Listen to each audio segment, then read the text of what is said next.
Donc, comment est-ce que vous avez trouvé le sujet? C'est vraiment deux sujets inédits, qui sont jamais tombés en annales. On a essayé de faire ça de façon assez biblique. OK.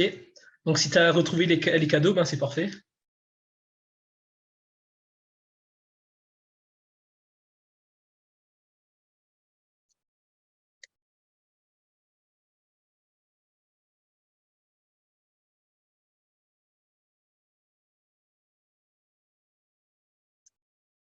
Donc, est-ce que quelqu'un voudrait bien lire le sujet donc, de l'exercice numéro 1 et s'il veut répondre à la première question?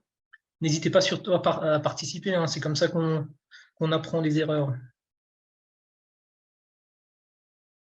Et n'hésitez pas à prendre la parole.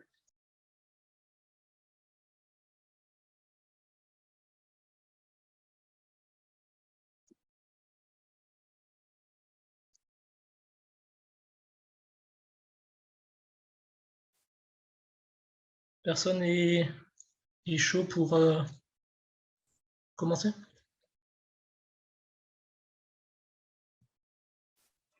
Moi, bonjour. Ouais, Moi, je vais bien j'entends. mettre le sujet, oui. Oui, attends, je vais juste faire plus fort. Ok, parfait. Ouais, donc tu peux lire le sujet et faire la première question si tu veux. Ouais, vous m'entendez bien? Ça va, ouais. Ok. Exercice numéro 1. Céline, 24 ans, étudiante en pharmacie, prépare son concours de l'internat. Les révisions rendent Céline folle. Elle décide donc de se changer les idées, de faire des pauses, marche tous les week-ends. Lors de ses sorties marche, elle découvre un arbre avec une épaisse écorce. Elle repense au cours de chimie extractive et décide d'emporter avec elle un bout de cette écorce pour essayer d'extraire un composé nommé Z. Arrivée chez elle, elle établit un protocole d'extraction dans son cahier de laboratoire. Broyer l'écorce en poudre fine, mélanger de différentes molécules dont le composé Z, dissoudre 35 mg de cette écorce dans 100 ml d'eau distillée, ça nous donne la solution A. Mélanger 50 ml de cette solution A avec 20 ml d'heptane, agiter pour obtenir un équilibre entre les deux phases, mesurer l'absorbance dans une cuve en quartz de 1 cm à 250 nanomètres pour la phase aqueuse et 245 nanomètres pour la phase heptanique. On admet qu'à ces longueurs d'onde, uniquement le composé Z absorbe. Après mesure, l'absorbance de la phase supérieure est de 0,248 et celle de la phase inférieure est de 0,417. Données, les coefficients d'absorption molaire du composé Z sont 974 litres par mol par centimètre pour la phase aqueuse et 125 litres par mol par centimètre pour la phase heptanique. La question 1, donnez la formule du coefficient de partage. Quel est le coefficient pour le composé Z? Donc, je réponds. Oui, vas-y, ouais. Du coup, la formule du coefficient de partage, c'est la concentration dans la phase organique sur la phase aqueuse. Ouais, ok, ouais. CB sur CA, du coup. Ouais, tu peux écrire CB sur CA, tu peux écrire C orga sur CA que tant que tu précises bien, c'est bon. OK. Du coup, il nous faut les concentrations et pour les trouver, j'ai utilisé la loi de Beer-Lambert. Ouais, Puisqu'on nous donne les coefficients d'absorption, l'absorbance, on a la longueur de la cuve qui est 1 cm. mhm. Du coup, j'ai par exemple CB qui est égal à A sur le coefficient d'absorption fois L. Enfin, du coup, ça fait 1. Mhm. Du coup, je vais trouver je donne aussi les réponses. Ouais. Ouais, si tu veux bien, ouais. Du coup, CB, j'avais 1,984 fois 10 puissance moins 3 mol par litre. Mhm. Pour CA, j'ai trouvé de la même manière. Et j'avais 4,28 fois 10 puissance moins 4 mol par litre. Ouais, Donc après, je fais le rapport, enfin CB sur CA, et ça me donne 4,63. ouais, c'est ça, ouais. Donc, je vais juste afficher la correction. Donc, on a donc pour la question 1, la formule du coefficient de partage. Donc, P, c'est bien la concentration de la phase organique sur la concentration de la phase aqueuse. Avec donc, on précise bien toujours ce qu'on note, c'est-à-dire donc C organique, c'est la concentration du composé Z dans la phase organique, et C aqueux, c'est la concentration du composé Z dans la phase aqueuse. Pour calculer ce coefficient de partage, il faut en fait calculer les concentrations dans chaque phase. Pour cela, on utilise donc la loi de Beer-Lambert, donc il faut bien préciser et rappeler ce que c'est la loi du Beyer-Lambert, vous écrivez bien que A est égal à upsilon fois L fois C. Donc là, vous réexpliquez que A, c'est l'absorbance, que upsilon, c'est le coefficient d'absorption molaire en litres, mol moins 1, centimètre moins 1, que la longueur, c'est bien en centimètres, c'est le trajet optique, et que C, c'est la concentration molaire, ce qui vous fait une concentration dans la phase organique de 1,98. Donc, comme tu as dit, 89, c'est aussi bon, fois 10-3 mol par litre. La concentration dans la phase aqueuse, c'est 4,28 fois 10-4 mol par litre. Donc, vous calculez le coefficient de partage, ce qui vous donne 4,63. Et vous faites une petite phrase de conclusion qui rapporte également des points. Le coefficient de partage, P, est égal à 4,63. Donc, ne vous inquiétez pas si vous n'avez pas mis une phrase de conclusion. C'est maintenant que vous allez apprendre comment on rédige. Et ce n'est pas grave si vous n'avez pas mis. Est-ce que c'était bon pour ça? Et oui, j'ai bien pris en fait un composé qui est moins dense que l'eau. Donc l'heptane est moins dense que l'eau, donc c'est la partie supérieure qui sera donc organique et la phase inférieure qui sera aqueuse. Donc j'ai dit à 4,63, ça passe. Oui, en fait, les résultats, c'est environ, c'est plus ou moins 5% à 10%. Donc oui, ça passe largement. Pas de souci. Ouais, il faut toujours préciser les unités. Tu précises le nom de la valeur. Par exemple, tu dis que A, c'est absorbance, et tu mets l'unité. Antoine, comment savoir si l'heptane est moins dense que l'eau? En fait, ça, c'est un peu quand même du cours. C'est du cours de chimie de deuxième année qui te dit donc les densités. On ne va jamais te donner deux composés qui ont la même densité, qui ont proche de la même densité, mais on va prendre des composés qui ont une faible densité et l'eau. Donc ça, c'est vraiment des données à un peu apprendre par cœur, quoi. Ou alors, on te donne clairement dans l'énoncé la densité.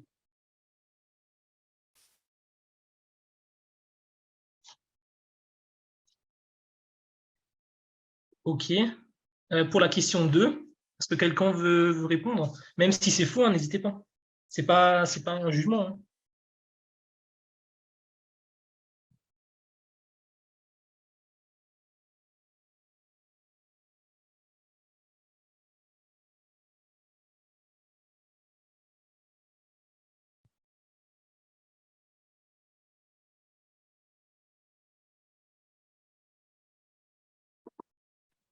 Allez, je veux bien essayer, mais par contre, j'ai faux à la question d'avant, donc c'est tout faux.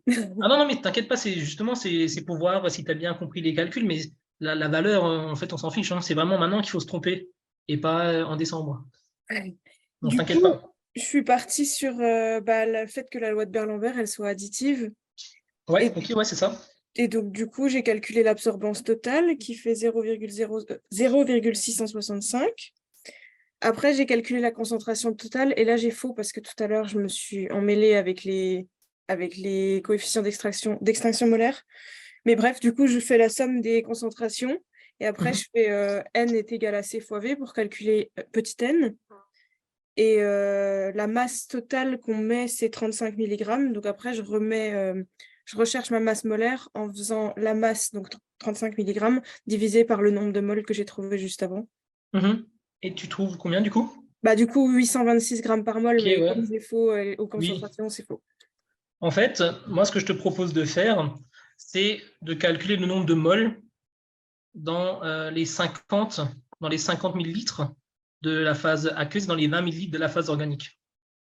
Donc là, en fait, le nombre de moles total, c'est égal au nombre de moles de la phase organique plus le nombre de moles dans la phase aqueuse, ce qui est égal à donc C fois V. Donc la concentration, vous avez calculé avant fois le volume, donc 20 fois 10-3 parce que c'est 20 millilitres, qu'on va donc rapporter en litres, plus le nombre de moles dans la phase aqueuse, c'est égal à un nombre de moles de 6,11 fois 10 puissance moins 5 moles. Donc ça, c'est le nombre de moles total dans la phase organique et dans la phase aqueuse. Et donc, vous précisez bien que N organique, c'est le nombre de moles du composé Z dans la phase organique et que N aqu, c'est le nombre de moles du composé Z dans la phase aqueuse. Ensuite, pour le calcul, donc ça, vous connaissez la formule, M, le grand M, donc la masse molaire, c'est égal à petite m, la masse sur le nombre de moles. Le calcul, c'est 17,5 fois 10-3 sur le nombre de moles, ce qui vous donne une masse molaire de 286,4. Est-ce que quelqu'un peut me dire pourquoi j'ai pris 17,5 mg et pas 35? Parce qu'on est à l'équilibre, donc il y en a la moitié dans chaque phase. En fait, regarde, si je te donne 35 et que tu divises par 2, tu trouves combien? Pardon, j'avais coupé mon micro. 17,5. 17,5. En fait, 35 mg, c'est dans 100 ml. Mais la solution A, je te dis, il faut extraire dans 50 ml. Donc la masse dans 50 ml, ce sera 17,5 mg. Ok. Tu comprends? Ouais, c'est tout bon. Et donc, pour calculer la masse molaire, ce sera donc la masse, donc 17,5 mg fois 10-3 pour le retrouver en grammes, sur le nombre de moles, et tu trouves une masse molaire du composé Z de 286,5 grammes par mol. Mais moi, j'avais une question. Je ne Oui. comprends pas en fait pourquoi la masse, on a choisi 17,5, je vois pourquoi c'est la moitié de 35, mais je ne comprends pas parce que 35, c'était la masse de l'écorce totale, pas juste du composé Z, non? En fait, nous, on a extrait le composé Z. Tu vois? Et donc, pour avoir la concentration du composé Z, on a les coefficients d'absorption, et les coefficients d'absorption sont spécifiques du composé Z. Donc, ça te donnera les concentrations spécifiques du composé Z. Oui, mais les concentrations, je les sais, ce que je n'avais pas, c'était la masse. Mais la masse, en fait, on te dit que la masse totale, c'est de 35 mg, donc dans les 100 millilitres. Donc, comme la solution elle fait 50 millilitres, ça sera la moitié de la masse. Ah oui, ok, merci. Je ne sais pas si tu comprends. Ce qu'elle veut dire, je pense que c'est en fait dans les 35 mg, on n'a pas que du Z. Donc, ça pèse, on pèse tous les composés de l'écorce avec les 35 mg. Attends, on va descendre dans l'écorce. Ouais, mais en fait, c'est un mélange de solutions, mais qui dit qu'il n'y a que peut-être les composés Z dans ces 35 mg? Oui, c'est possible. Après, Voilà.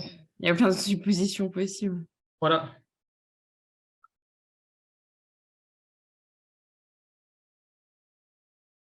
Remettre le diapo d'avant.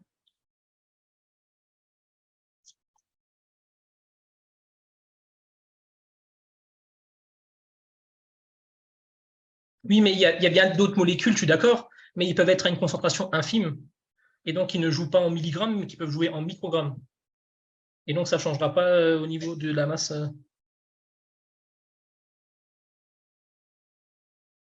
Parce que quand tu extrais un composé dans une écorce, par exemple, tu peux avoir un composé qui est en 99%, qui est donc en milligrammes, et les autres en microgrammes. Et donc, le calcul ne modifiera pas la valeur.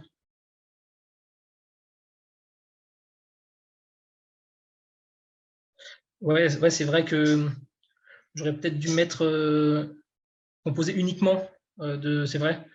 Peut-être dû mettre composé uniquement du composé Z, comme ça vous aurait permis de mieux comprendre, quoi.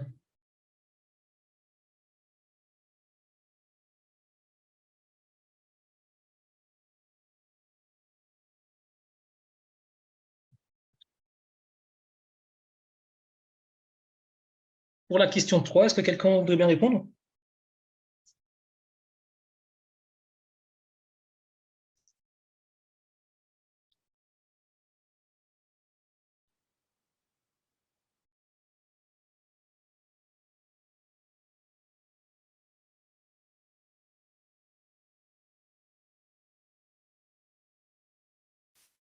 En fait, la question 3, on demandait de calculer un rendement d'extraction. Qu'est-ce que quelqu'un veut trouver la formule et la réponse, du coup? Le rendement, du coup, c'est 1 moins... Je t'entends très loin. Je t'entends très loin, en fait. Ah, ouais, maintenant, c'est bon, ouais. Là, c'est bon? Ouais. Du coup, je disais que la formule du rendement, c'est 1 moins 1 sur 1 plus P, enfin le coefficient de partage, fois le volume de la phase organique sur le volume de la phase aqueuse. Ouais. Et on avait les volumes. on avait le coefficient de partage, qu'on l'avait calculé dans la question 1. Ouais. Donc, le rendement, j'ai trouvé 0,65, ce qui fait 65%. Ouais, c'est ça, ouais. Donc pour la question 4, pour la question 2, pardon, je vais repréciser en parenthèse composé uniquement du composé Z. Comme ça, je vais mettre ça dans le nouveau sujet. Enfin, je vais faire une petite correction, comme ça vous êtes sûr. Donc pour la question 3, la formule, c'était bien donc R est égal à 1 moins 1 sur 1 plus coefficient de partage fois le volume de la phase organique sur le volume de la phase aqueuse, ce qui vous donne 1 moins 1 sur 1 plus 4,63 fois 20 sur 50, ce qui vous donne 0,649 et donc 64,9%. Il faut toujours préciser que P, c'est le coefficient de partage sans unité, VB, c'est le volume de la phase organique, VA, c'est le volume de la phase aqueuse et R, c'est le rendement. Et donc, la phrase de conclusion, donc le rendement est de 64,9%.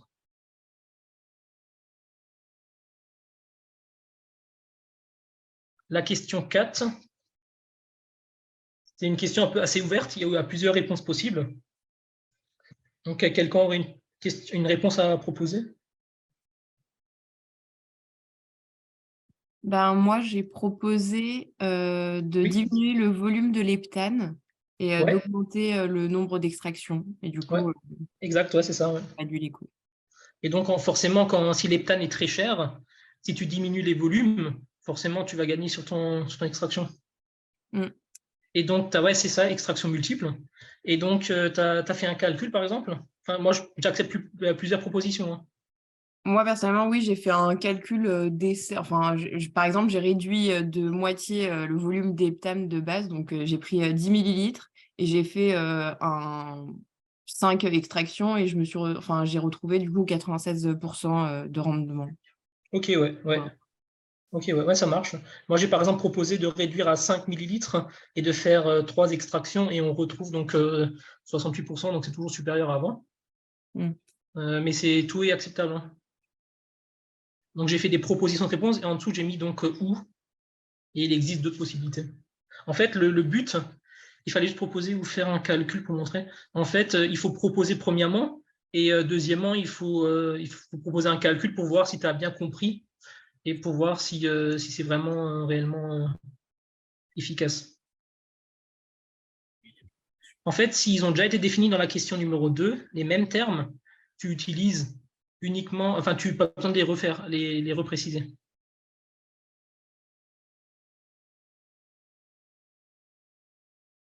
En fait, vous expliquez qu'une fois une valeur. Si vous prenez chaque fois VB pour le volume organique, vous mettez qu'une seule fois que VB, c'est le volume organique. Derrière en millilitres, et c'est bon.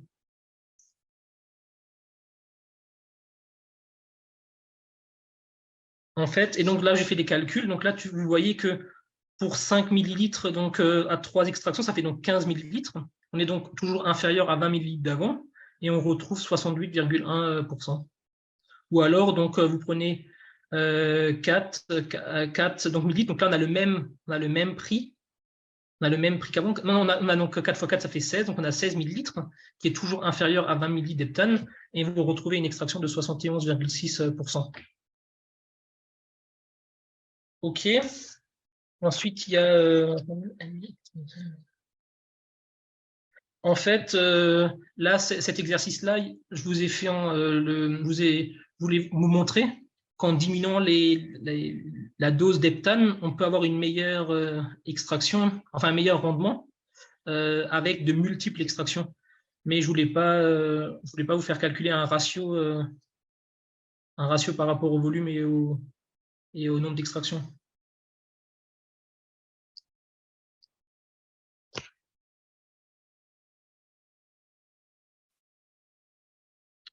Donc, la question 5, est-ce que quelqu'un l'a faite?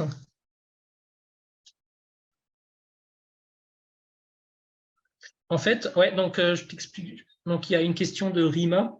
Est-ce que tu peux expliquer donc pourquoi dans la question 1, pourquoi la phase supérieure, c'est la phase, donc c'est pas la phase aqueuse. En fait, la phase aqueuse, elle est plus dense que la phase organique, parce que l'eau est plus dense que l'heptane. Donc, quand tu mets les deux solutions, tu les mets dans dans une ampoule à décanter, tu auras la phase inférieure, donc la phase aqueuse, et supérieure, tu auras la phase heptanique. Donc, pour la question 5, est-ce que quelqu'un serait prêt à répondre? Ça, c'est vraiment une application de formule. Hein.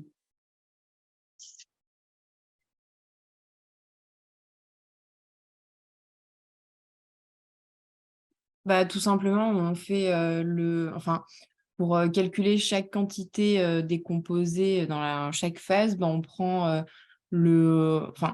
pour la phase organique, du coup, j'ai pris la quantité qu'on avait de base, donc 17,5 mg, multiplié par 1 moins le rendement.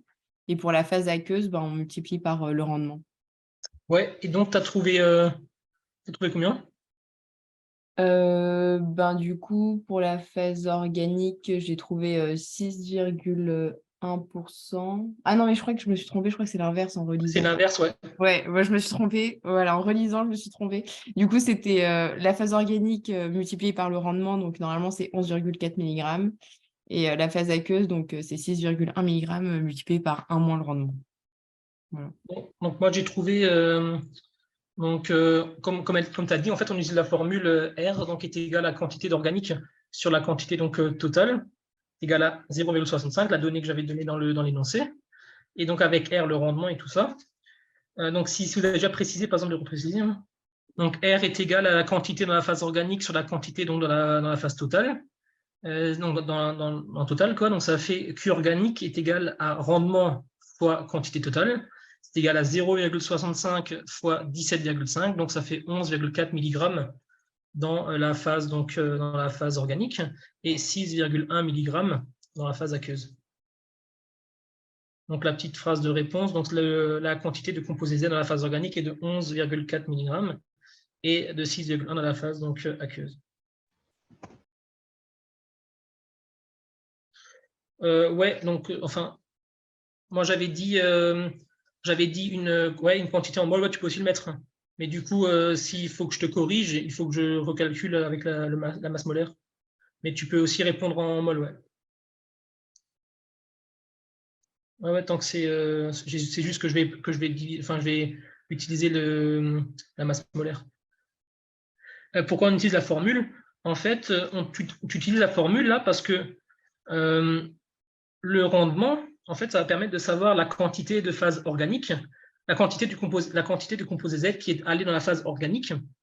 Et donc là, d'après la formule que je t'ai donnée ici, tu as que la quantité de la phase organique sur la quantité totale est égale à 0,65.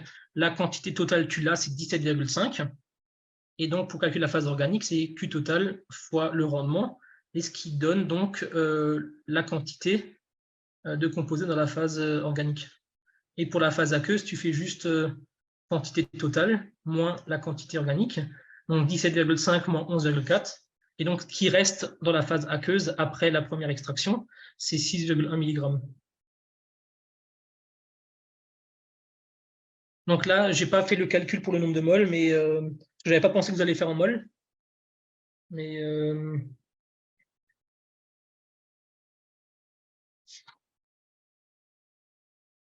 en grammes par litre, tu ne peux pas parce que c'est une quantité, ce n'est pas une concentration.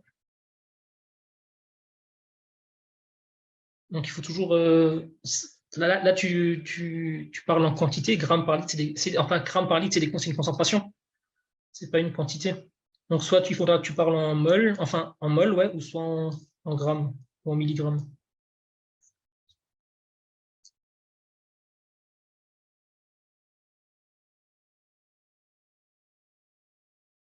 Et pour la question numéro 6, est-ce que quelqu'un sait pourquoi on prend une cuve en quartz?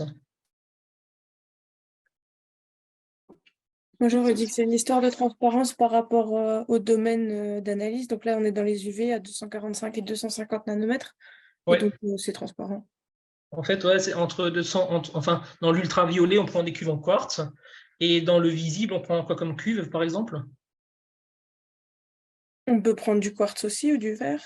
Quartz, ouais, mais en fait, tu peux le prendre le quartz, mais c'est très très cher. Donc, ils vont éviter de le prendre en visible. Donc, ils vont prendre soit du verre ou soit du plastique. ce que vous avez fait en TP, je pense, avec du plastique transparent.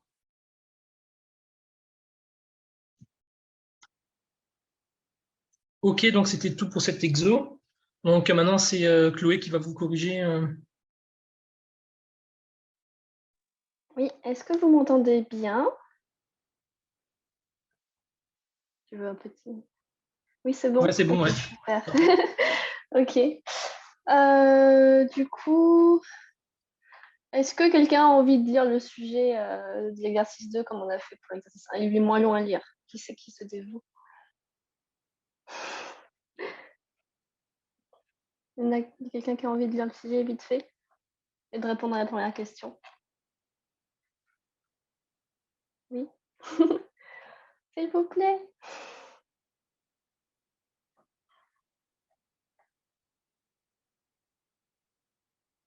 Ouais, moi, je veux bien. Merci. Je retrouve le sujet. Alors, vos collègues ont organisé un escape game de chimie pour fêter votre anniversaire. Les différentes questions permettront de trouver le code du cadenas du coffre renfermant les cadeaux.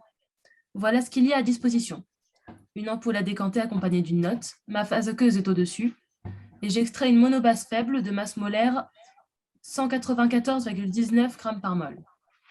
Vous vous empressez d'agiter l'ampoule par retournement et vous mesurez les volumes. La face du bas avec un volume de 10 ml, la face du haut a un volume de 5 ml. Le maître du jeu vous aide et détermine pour vous les concentrations dans chaque phase à l'équilibre. La phase du bas, la concentration est de 0,8 g par litre, c'est C1, et dans la phase du haut, avec C2 égale 8,08 fois 10 puissance moins 2 g par litre. Calculez le coefficient de partage. Alors, le coefficient de partage est égal à C1 sur C2, donc 0,8 sur 8,08 fois 10 moins 2, et c'est égal à 9,9. Ouais, très bien. Parfait. Après, donc, comme on a vu pour l'autre exercice avec Valentin, il faut bien préciser de quoi on parle. Même si c'est dans l'énoncé, vous le remettez. Ou alors si vous changez la façon de... Moi, dans ma correction, tu peux pas...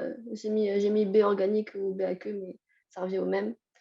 Et donc, pensez bien à mettre les unités, que ce soit en grammes par litre ou en mol par litre, c'est bon pour le coefficient de partage. Donc voilà. C'est tout bon pour ça. Du coup, petite question, est-ce que vous arrivez à deviner, est-ce que vous arrivez à m'expliquer pourquoi la phase aqueuse est au-dessus? Est-ce que quelqu'un a une idée, du coup? Non. Est-ce qu'on peut mettre les termes dans l'autre sens dans la formule? Ouais, le composé organique est plus dense. Enfin, c'est la phase organique qui est plus dense, et du coup, à votre avis, c'est quoi? Qu'est-ce qu'il y a comme solvant organique qui est plus dense que l'eau? Je l'avais mis en QCM. C'est le dichlorométhane. Ouais, voilà, très bien, dichlorométhane. Donc, faites attention, il y a une annale comme ça où il y a une extraction avec du dichlorométhane et ils font le piège de dire les concentrations face du dessus, face du dessous. Donc, il faut bien savoir qu'avec le dichlorométhane, la phase organique est sous la phase aqueuse, contrairement à l'heptane tout à l'heure. Voilà. Question 2, quelqu'un a envie de répondre?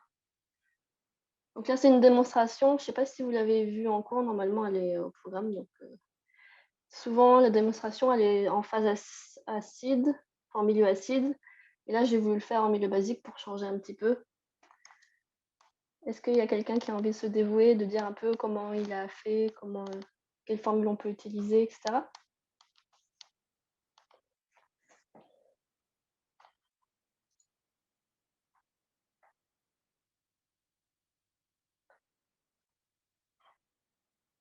Oui? Non? Est-ce que vous avez réussi à faire la question? Il y en a qui ont réussi à faire la question?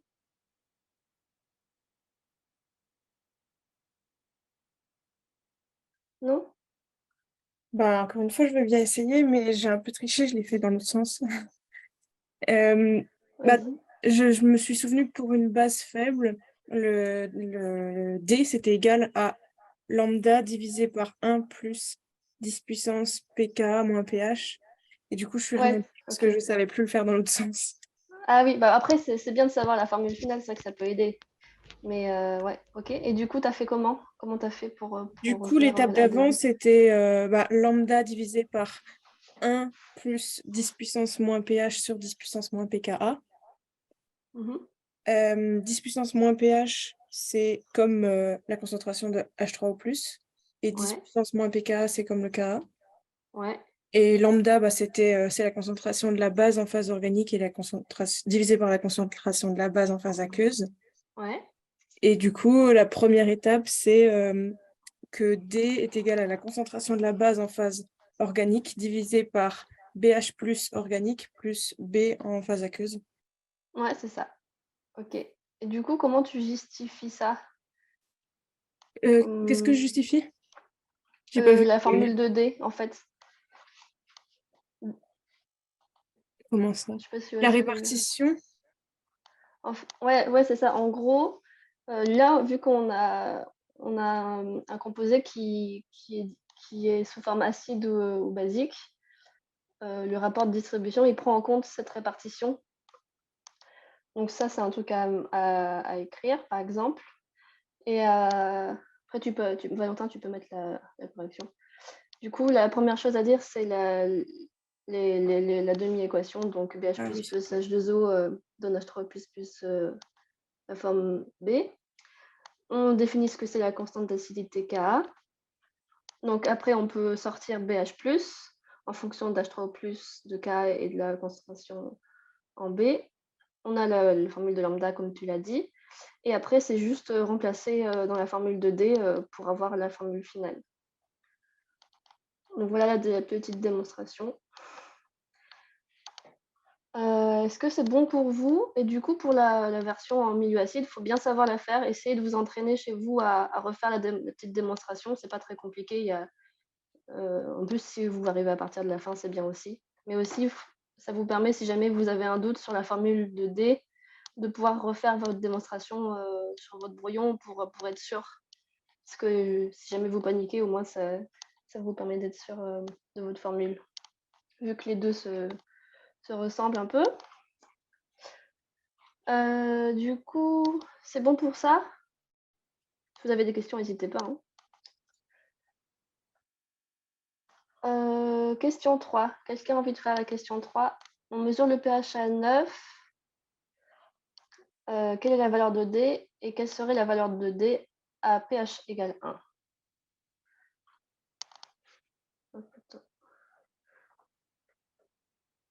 En milieu acide, ce qui change de la formule finale, c'est H3O plus sur K qui est inversé. Oui, c'est ça. Du coup, ça fait pH moins pKa. Et du coup, moi, mon astuce, c'était que pH, c'est acide. Enfin, moi, pH, ça me fait penser à acide. Et du coup, le pH, il est d'abord dans la formule en milieu acide et il est après en milieu basique. Enfin, c'est un peu nul comme, comme on peut retenir, mais si jamais vous avez envie de prendre ça, voilà. Et sinon, savoir refaire la démonstration, c'est bien. Voilà. Pour la dissociation, si on écrit B plus H2O, ça marche aussi si au final on trouve pareil. Ah oui, oui, bah, normalement, oui, ça revient au même au final. C'est juste que là, du coup, vu que c'est un composé basique, je vais noter BH+, je ne l'avais pas noté dans le... Oui, normalement, si tu retournes sur tes pattes, c'est bon. Ok. Qui veut faire la question 3? Après, c'est de l'application numérique, hein, donc vous me dites juste combien vous avez trouvé. Vous pouvez dire dans le chat, hein, d'ailleurs.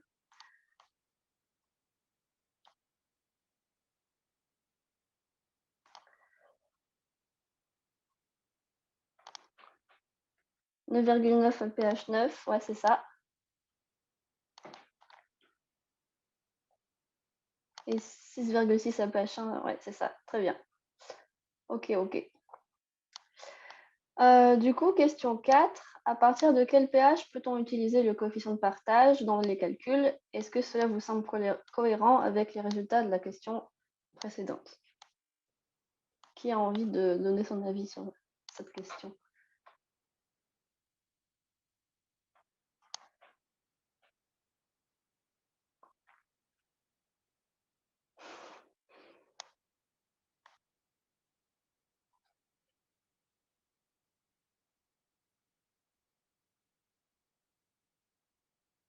Ouais.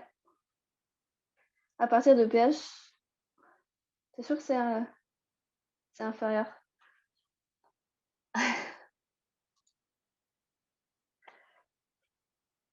Ouais, donc c'est à partir de pH supérieur du coup ou égal à pKa plus 2. Et du coup, c'est cohérent parce que est-ce que tu peux mettre la correction. Donc à pH 9, on a D qui est égal à lambda. La forme BH+, donc la forme ionisée, est négligeable devant la forme non ionisée. Et à pH H1, on est au milieu bien acide, et du coup, la forme BH+, on ne peut plus la négliger. D'où la différence. Est-ce que c'est bon pour ça? Au concours, on a quand même quelques points si on répond à la question, mais qu'on s'est trompé sur la valeur de lambda avant. Après, moi je ne corrige pas le concours, mais normalement, il donne des points sur les formes littérales. Mais après, ça dépend vraiment du jury, donc ouais, ça dépend des années. Comment on sait que c'est à partir de pH c'est supérieur à pK plus 2? Ça, c'est à savoir, en fait. Tu utilises donc dès le taux de distribution, tu peux le remplacer par non, pardon, attends. Non, tu peux remplacer lambda par D quand tu es supérieur à pK plus 2, parce que justement, on peut se permettre de négliger la forme acide. Et du coup, quand on est en milieu acide, c'est l'inverse, c'est le pH qui est inférieur à pKa-2. Et du coup, dans la correction, normalement, il faut utiliser D. Mais là, soit vous utilisez D parce que c'est ce qui est le plus précis, soit vous utilisez lambda. Et dans ce cas, il faut justifier que c'est bien un pH supérieur à pK plus 2. Mais normalement, c'est D qu'il faut utiliser. À partir du moment où c'est un composé qui a une forme acide et une forme basique, il faut utiliser D. Voilà, c'est ça. Bon, du coup, j'ai un tout petit peu spoilé la suite. Est-ce que vous voulez me dire ce que vous avez trouvé pour la question 5?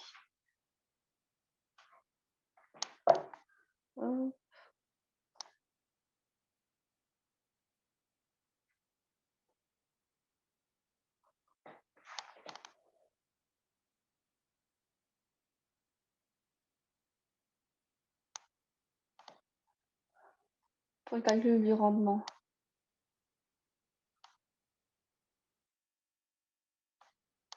Vous pouvez toujours écrire dans le chat, je le dis.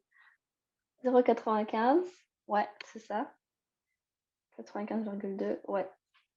Très bien, très bien. Du coup, pour le calcul du rendement, quand vous avez un rendement et que vous pouvez il faut toujours commencer par la formule qu'on a vu avec Valentin tout à l'heure.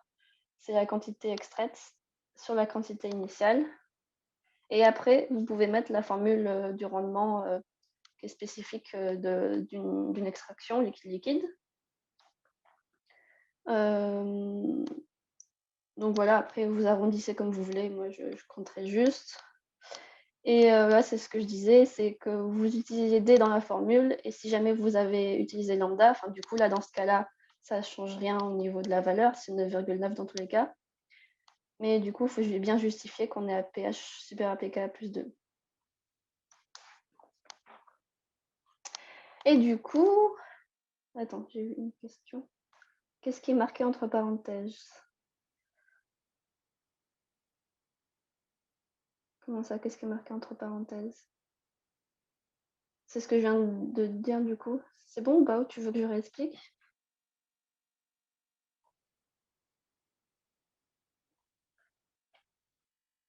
Oui, donc du coup là on a un composé qui a des proportions de forme acide ou basique en fonction du pH. Et du coup, le coefficient à utiliser quand on a un composé comme ça, c'est le rapport de distribution, ou le taux de distribution, donc, que j'ai appelé D. Et du coup, quand tu fais un calcul de rendement, la formule du rendement, normalement, elle utilise lambda, mais dans ce cas particulier, il faut utiliser D parce que justement, le composé il est réparti différemment en forme non ionisée, ionisée ou acide basique, comme tu veux. Du coup, là, dans ce cas-là, vu qu'on est à pH supérieur à pK plus 2, on a le droit de remplacer lambda par D par lambda. Mais c'est parce qu'ils sont à peu près égaux et parce qu'on est à pK plus 2.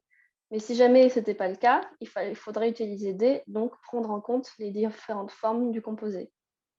Mais là, du coup, j'accepte que vous utilisez lambda parce que de toute façon, c'est la même valeur, parce que justement, on est à pK plus 2. Est-ce que c'est bon? Ok. Super. Bon, qui c'est qui a trouvé le code du cadenas? Qui c'est qui a le droit à des cadeaux? Et ouais, 9999. C'est bon, ça. Je dis 1, 2, 3, 4. Bon, bah voilà, du coup, c'est pour ça que les 4 chiffres étaient les mêmes, c'est qu'on avait le lambda et D qui étaient équivalents. Mettons ça, mettre lambda égale P, c'est normal. Ah oui, alors bah, moi j'appelle la constante lambda, mais P, avec Valentin c'était P, P c'est bon aussi, c'est juste que moi je l'ai appelé lambda. Mais P ou lambda c'est la même chose. C'est quoi les cadeaux? Bah, je sais pas, ce que vous avez envie d'avoir. Imaginez. Pour le calcul du coefficient de partage, on peut mettre sur... coefficient de partage, c'est surtout c'est tout le temps la concentration organique sur la concentration en phase aqueuse. C'est jamais aqueuse sur organique. Normalement. Tu vas pas trouver la même chose. Oui, voilà, c'est ça. Hop, hop, hop. Est-ce que c'est tout bon pour vous?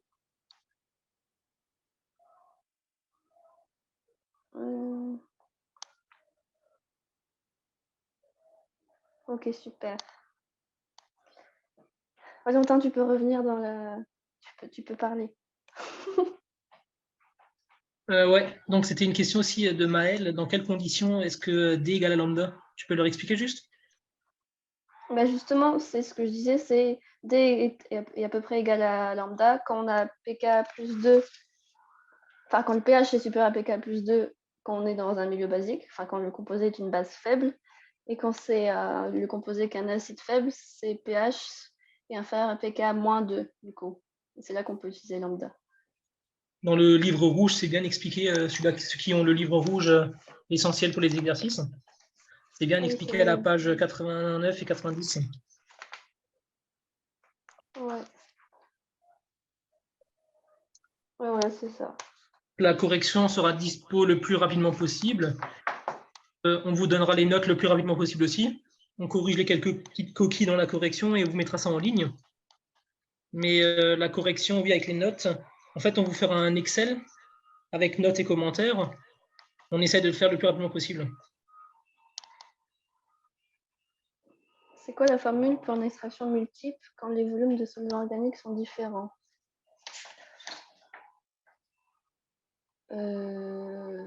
Il faut toujours utiliser le même solvant pour extraire. En fait, ça ne sert pas à grand-chose de changer le volume de solvant organique. Je crois que c'est la formule dans le livre de Boeck, non? Il me semble. Elle parle de changer de volume durant les extractions. Ouais, mais normalement, Normalement, tu utilises c'est chaque sur fois le le même même volume. volume. Ouais, Tu utilises le même volume pour faire une extraction multiple. Après, retenez la formule que j'ai mise. Je sais qu'il y en a une autre qui est un peu plus compliquée. Et la prof que j'avais, elle n'aimait pas cette formule, elle ne comprenait pas les étudiants qui la mettaient. Donc, je préfère celle-là et ma prof aussi. Celle-là aussi est assez connue. Ouais, il y en a une autre, je ne la connais pas, moi, je l'ai pas apprise. Mais celle du Debuec, il y en a une dans le Debuec. Ok. Est-ce que c'est bon pour vous?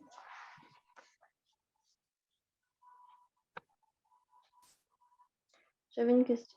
Est-ce qu'elles dureront toujours 2 heures comme aujourd'hui? Ah bah ça, je sais pas, ça dépend des tuteurs. Ouais, ça dépend des tuteurs, ouais, comme dit. En moyenne, ça dure quand même 50 minutes de composé.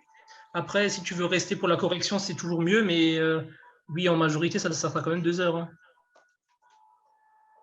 1h30, 2 heures, ça dépend du temps de correction. Et moi aussi, j'avais une question. Oui. Si c'est des QCM, du coup, ils corrigent chaque QCM ou juste, j'imagine qu'ils donnent juste la correction des QCM, parce que ça doit être long de corriger. En fait, je pense que les tuteurs qui feront les QCM, ils donneront la réponse et si jamais il y a une question particulière, ils répondront. Ouais, Mais c'est ça en fait, ouais. Parce que du coup, c'est soit QCM, soit exercice, soit cas clinique. Là, par exemple, on a fait 2 exos. On aurait bien pu faire un exo et 6 QCM. Mais c'est vrai que des QCM, c'est assez compliqué de faire sur des exos. Donc, la majorité du temps, en fait, on a un peu changé, mais la majorité du temps, c'était 10 QCM et 1 cas. Ok, merci. Oui, c'est le bon tour. Tout le monde.